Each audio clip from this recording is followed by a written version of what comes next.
Philippines. We're here in Real Talk Lifeline. So let's get to it.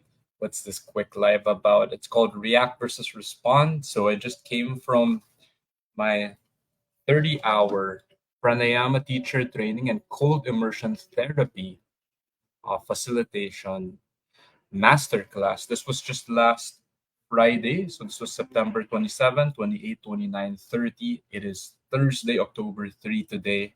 And I just want to share with you one of the key and favorite lessons I got from this in 5 minutes.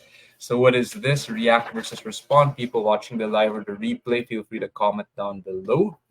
Engage here if you already have questions or you want to share a lesson that you can relate to. So I'll explain this. React versus respond, one of my favorite lessons from this training I got. So what is a reaction and what is a response? So react, I'll start off over here. Reacting over here, first place, this is something automatic. Automatic. So it's something that the body would react, usually whether it's through a loud sound, whether it's through a stimulus, whether it's through stress. And I will share examples from a physical, mental, and emotional level also. How about responding? What does respond mean? So to respond, this actually takes will. So conscious will. So let's get a little scientific. What do you mean by react, right? Where does this come from? So I'll write over here. There is a certain part in our body or brain even. It's called the amygdala. This over here. So the amygdala is our animal brain or our primitive brain. And this is actually responsible for the fight or flight or our emotional response. So again, I will give three examples later on a physical, mental, and emotional level. How about for responding? What part of our body do we use? So some people will say if the amygdala is the primitive brain, there is something up front called the prefrontal cortex, which is the part of our brain responsible for willpower. Now, in the training though, let's make it practical. What's a part of our body that we can use to respond instead of react? So I will write over here. You can see it. It's called our breath. So that's the power of breath work. You can actually use it to instead of automatically react, I believe they call it the sympathetic nervous system. You can use your breath so you can control your parasympathetic nervous system. You can actually be in control and you can actually rest and digest or relax instead of fight or flight. Lastly, just to keep this short because I only have 5 minutes with you guys, I learned this from Dr. Joe Dispenza. Whenever we're in a state of reacting, this is called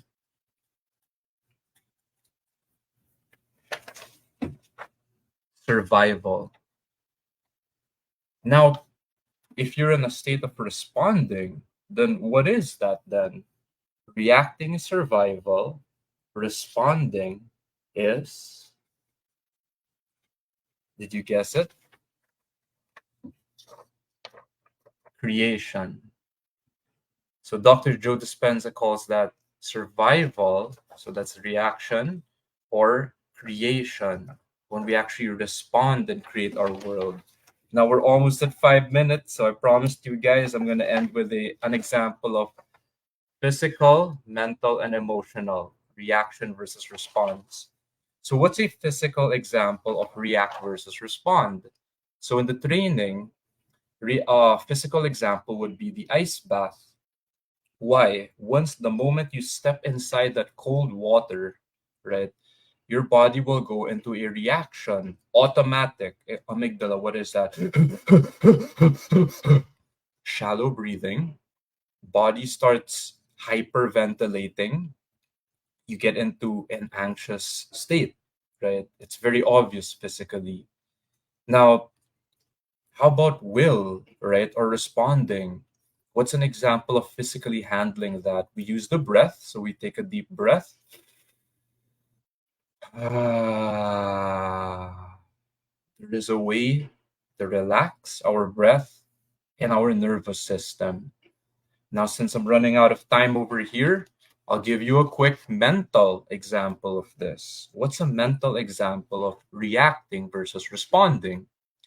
So, a mental example would be overthinking. What if I don't step into the ice bath? What if I'm not in frigid cold weather? What if I'm not in extreme heat like a desert or like a sauna, right? I'm just in my room and it's very comfortable. But sometimes I'm going crazy, right? It could be due to our thoughts, our mental health. So, what is that? Thoughts of anxiety. Some of you may even reach thoughts of doom, right? Like, oh, something really bad is about to happen, like that. Automatic reaction is this. It affects your breathing, it affects the way we feel, and we're in a state of survival.